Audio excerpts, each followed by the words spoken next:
Former President of Honduras, Juan Orlando Hernandez, will appear before the country's Supreme Court after his capture on drug trafficking charges issued by the United States.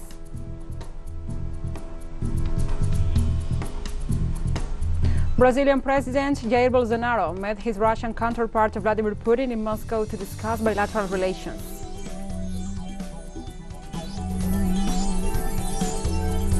Ethiopian and Kenyan security forces agreed to develop joint measures to combat terrorism and deepen economic integration.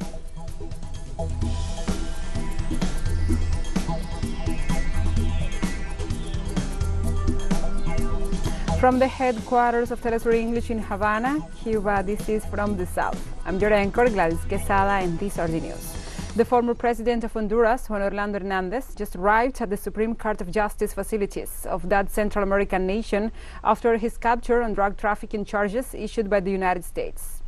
Hernandez, currently under arrest and also in the process of extradition to the United States, headed an organized crime superstructure that allegedly involved and used state institutions. According to declarations of social leaders, politicians, and various organizations from that Central American nation, the former president has caused great damage to the country, including death, forced migration, extreme poverty, arms trafficking, corruption, and drug trafficking, which will require much time, efforts, and resources to be repaired.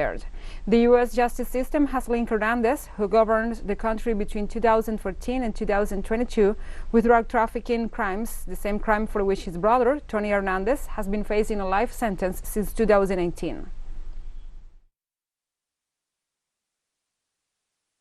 The use of even the security forces for these matters to commit crime. So, he used the military police structure of the state entirely. Remember that there are mayors and other offices and positions in the state that are permeated with that, and they were recruited to act in criminal activities. Does that mean that there are majors linked to Juan Hernandez? Well, remember that there is one already. You know that Mr. Alexander Odues is already there. So remember that he was one of the people who testified against him. Where would you say they will be transferring former President Juan Orlando to? Well, in this case, that is for the authorities to determine. Members of the Montana Accord Monitoring Office agreed to resume dialogue with Haitian Prime Minister Ariel Henry, following a disagreement between both parties who proposed opposing solutions to the political crisis in the country. The office monitoring the opposition initiative said it is willing to resume negotiations if the head of the government publicly declares the postponement of the appointment of the Supreme Court judges. They also demanded the establishment of the Provisional Electoral Council, the Constituent Assembly, and the regulatory authorities. According to the group, whose members include almost a dozen social-political organizations, which advocates the establishment of an interim administration, the Prime Minister's decision must be legitimized by a broad consensus.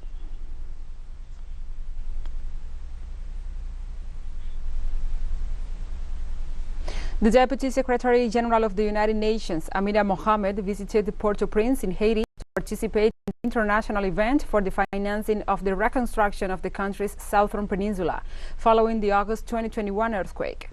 6 months after the deadly earthquake devastated communities along Haiti's southern peninsula and created new challenges in an already troubled country, the government will lead an international donors conference in hopes of raising billions of dollars toward recovery and reconstruction. The UN Deputy Secretary General opened the virtual meeting and was joined by Bruno Lemarquis, the international organization's resident coordinator in Haiti, as well as 30 people representing member states, regional organizations, multilateral organizations, and development banks. Authorities have estimated that the cost of rebuilding the southern areas, Nips and Grand Anse, where entire towns were destroyed, will be around $2 billion.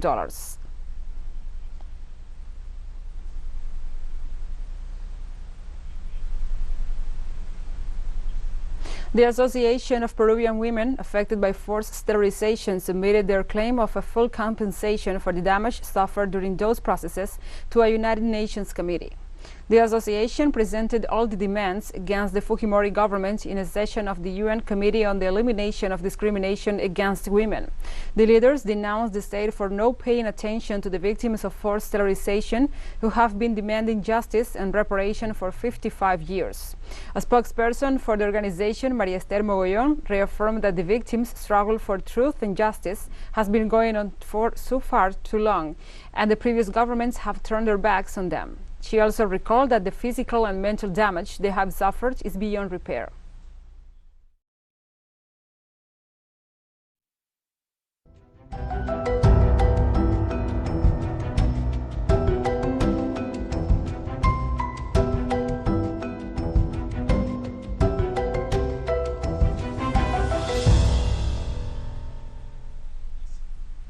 Now we continue to other topics. In Brazil, extremely heavy rains set off mudslides and floods in a mountainous region of Rio de Janeiro state, killing at least 38 people. There was widespread concern that the death toll could surge as teams searched damaged areas in the Petrópolis region, which saw hundreds of deaths from the heavy rainfall in 2011. Rio State's firefighter department said in a statement that more than 180 soldiers were working in the stricken region. The department said the area got 25.8 centimeters of rain within 3 hours during the day, almost as much as during the previous 30 days combined. Petrópolis City Hall said in a statement that the heavy rains left a high number of incidents and victims, and that the rescue and recovery efforts were continuing.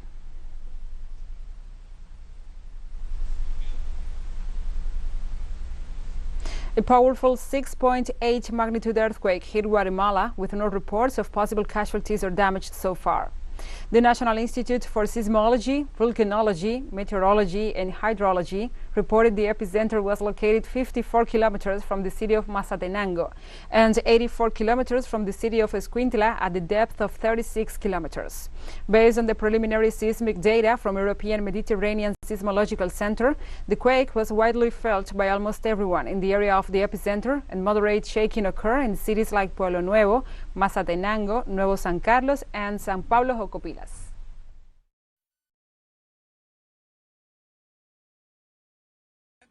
We can only report that a vehicle was damaged here, which was found on the wrong side of the road and was on its way to the old Guatemala and could not pass at the time that the landslide occurred in this place.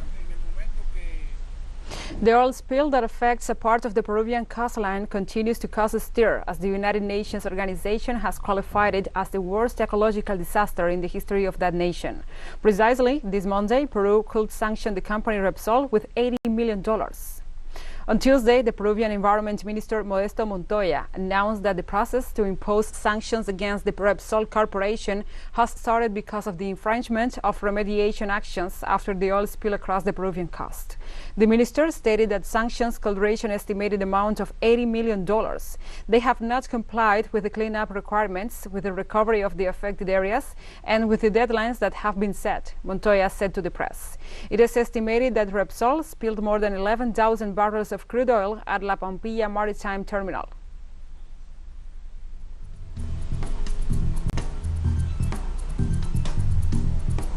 We'll take a short break now. Join us again after this.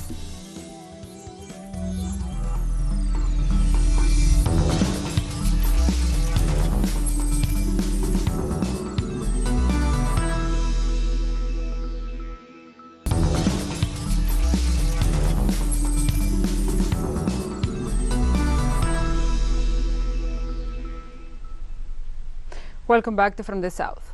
Brazilian President Jair Bolsonaro met Russian counterpart Vladimir Putin in Moscow on Wednesday to discuss bilateral relations.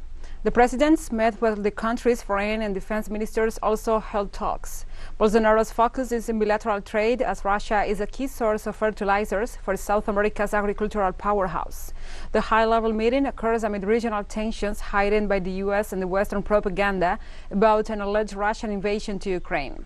The U.S. government, a Bolsonaro ally since Trump's era, and members of his own cabinet had urged the Brazilian leader to cancel the trip. Bolsonaro's visit was planned well before the U.S. made the Ukraine crisis arose. Dear Mr. President, I'm very glad to see you. Hello. This is your first visit to our country. I hope it will be good and pleasant. Our relations, interrupted because of the coronavirus pandemic, are being restored. Leading ministers of your government visited Moscow. Ministers of Defense and Foreign Affairs hold talks today in the 2+2 format. We're in solidarity with Russia. We have much to collaborate on in several areas: defense, oil and gas, agriculture. The meetings are ongoing. I'm certain that even me passing by here is a portrait to the world that we can grow a great deal in our bilateral relations. We're available, and I am certain this will be a very profitable meeting for our people. And Russia said on Wednesday that it has ended its military drills in Crimea and that an unspecified number of its troops will return to their bases. The announcement came a day after Moscow reported it had returned a number of soldiers stationed close to the Ukrainian border back to their bases. But observers and Western leaders insisted that Russia could still invade its southern neighbor. North Atlantic Treaty Organization Chief Jens Stoltenberg warned at a press conference on Wednesday that Russia retains the ability of a full-fledged invasion of Ukraine and expressed skepticism about the mixed messages from Moscow.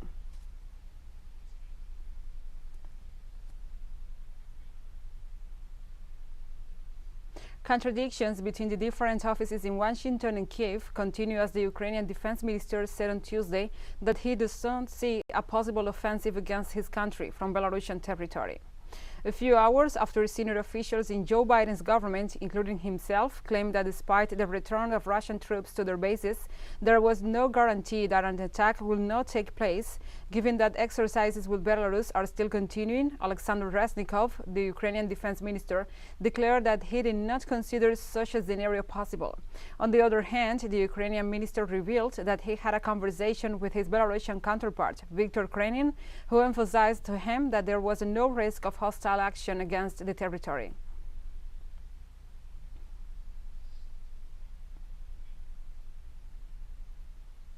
The Secretary General of the North Atlantic Treaty Organization, NATO, Jens Stoltenberg, said on Wednesday that he did not confirm a de-escalation on the Ukrainian-Russian border, despite Moscow's assurances in the last 48 hours that part of its military units had returned to their barracks.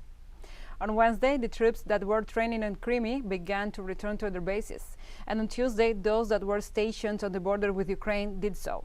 However, Stoltenberg has assured that, on the contrary, Russia has increased the number of troops and confirms that there are more troops on the way, so NATO cannot affirm that there was a de-escalation of the conflict.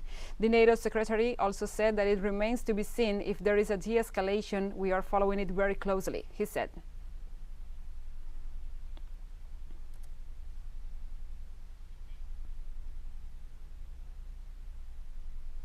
The European Union's highest court on Wednesday dismissed the challenge by Poland and Hungary and ruled that the 27-nation bloc can suspend support payments to member states if they breach rule of law principles. The right-wing governments of both nations argued that such action lacked a proper legal basis. Poland and Hungary, large recipients of the EU funds, have come under increasing criticism over the past few years for veering away from the Western principles of the respect for democratic values in their nations. The ruling was hotly anticipated by many who had accused the two countries of democratic backsliding and had seen the linkage measures as the EU's most potent weapon to prevent a democratic legitimacy rift deepening within the bloc.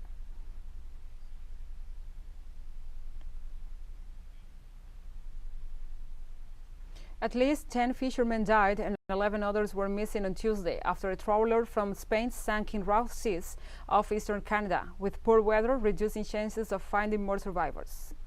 There were 24 crew members aboard the vessel when it went down East Newfoundland. Canada's Joint Rescue Coordination Centre said 7 bodies had been recovered and 3 survivors rescued.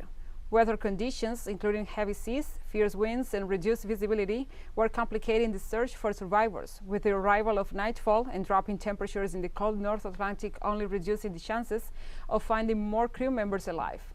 Spain's Transport Ministry identified the crew members as 16 Spanish nationals, 5 Peruvians, and 3 Ghanaians. Canadian rescuers deployed a helicopter, a military plane, a Coast Guard ship, and several boats to search for the missing crew members.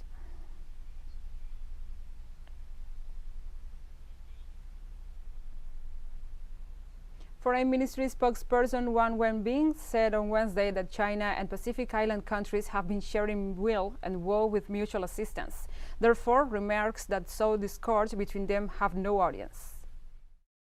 The remarks by the relevant Australian individual can by no means represent the public opinion in Pacific Island countries. This is deliberately disseminated disinformation. Similar disinformation alleging that Pacific Island countries don't want Chinese assistance also appeared when rioting broke out in Solomon Islands and when the volcanic eruption in Tonga caused a severe disaster. The fact, however, is that Chinese assistance and support has been warmly received by regional countries, which stands as the most vivid illustration of China and Pacific Island countries sharing wealth and wool with mutual assistance. Remarks that attempt to drive a wedge between China and Pacific Island countries will find no audience in these countries. And we have more news coming up after a final short break, so stay with us.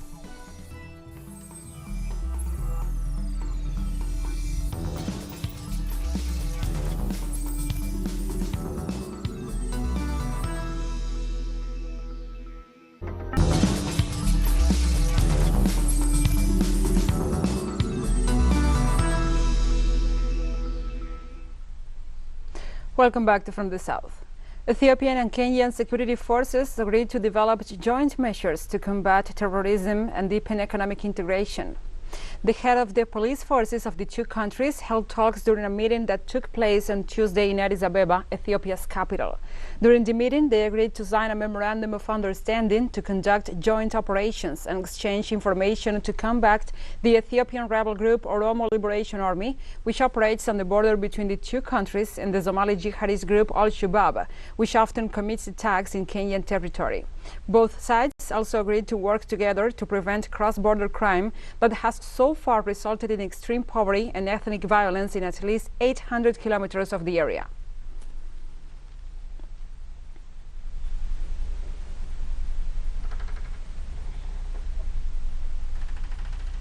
Burkina Faso's junta leader, Lieutenant Colonel Paul-Henri Sandaogo Damiba, was sworn in as president on Wednesday, less than a month after soldiers seized control of the West African country in a coup. The ceremony, not open to the general public, was held at the Constitutional Court. Damiba seized power promising to secure the war-torn country from growing violence linked to Al-Qaeda and the Islamic State group fighters that killed thousands of displaced more than 1.5 million people. Since taking control, Damiba has met with security forces, civil society, diplomats and politicians, but has not set a timeline for return to democracy, something the international community has said must be done as soon as possible.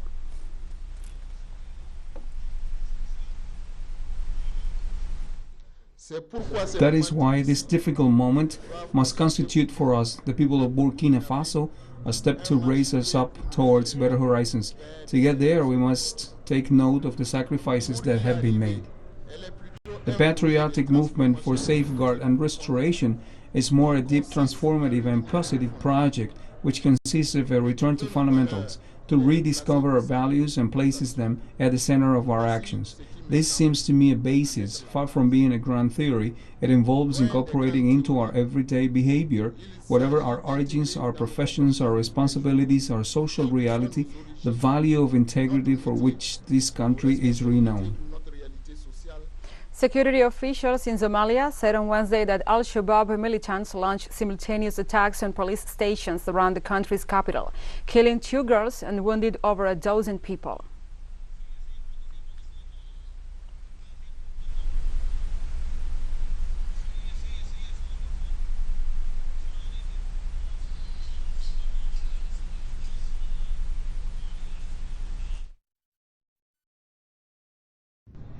Last night, at about 12:51 a.m., terrorists using a vehicle loaded with explosives attacked a police station in Kaxda district and inflicted casualties on the civilian population around the area. At midnight, while we were sleeping, there was a loud explosion at the station, waking us up. Then gunshots broke out. We couldn't see if there were any casualties because it was dark night. As you can see, our house and the neighboring houses were badly damaged by the car explosion.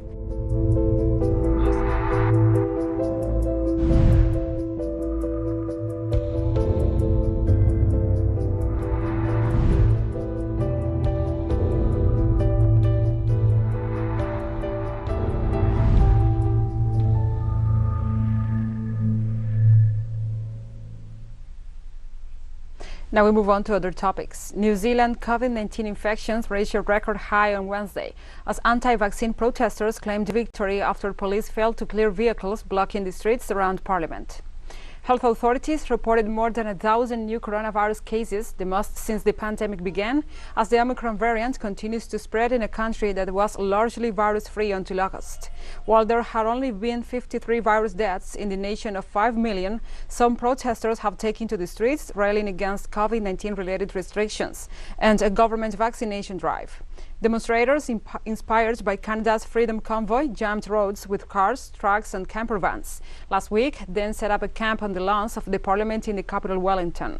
The tense standoff in the city centre has stretched for 9 days, with police largely taking a hands-off approach.